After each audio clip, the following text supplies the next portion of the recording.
De l'Évangile de Jésus-Christ selon saint Matthieu, chapitre 10, versets 16 à 23. En ce temps-là, Jésus disait à ses apôtres, « Voici que moi je vous envoie comme des brebis au milieu des loups. Soyez donc prudents comme les serpents et candides comme les colombes. Méfiez-vous des hommes. Ils vous livreront aux tribunaux et vous flagelleront dans leurs synagogues. Vous serez conduits devant des gouverneurs et des rois à cause de moi. Il y aura là un témoignage pour eux et pour les païens. Quand on vous livrera, ne vous inquiétez pas de savoir ce que vous direz, ni comment vous le direz. Ce que vous aurez à dire vous sera donné à cette heure-là.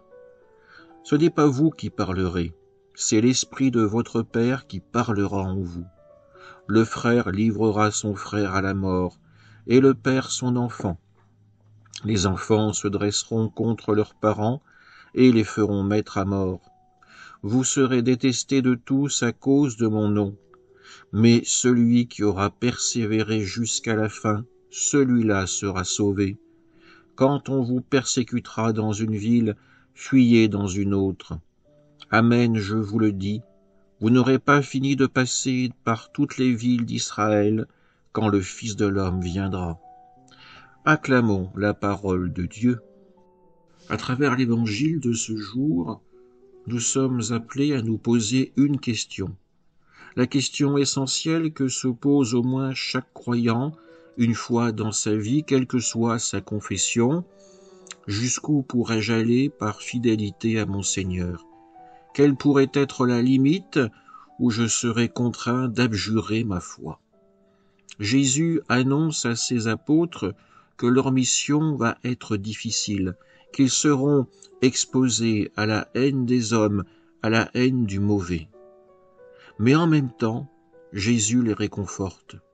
Il leur dit que face à cette épreuve, ils ne seront pas seuls, qu'il y aura là pour les aider, pour les fortifier, pour les inspirer, la force de l'Esprit Saint.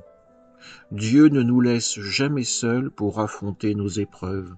Il est toujours là, d'une manière parfois discrète, parfois même invisible à nos yeux, mais son amour est toujours présent.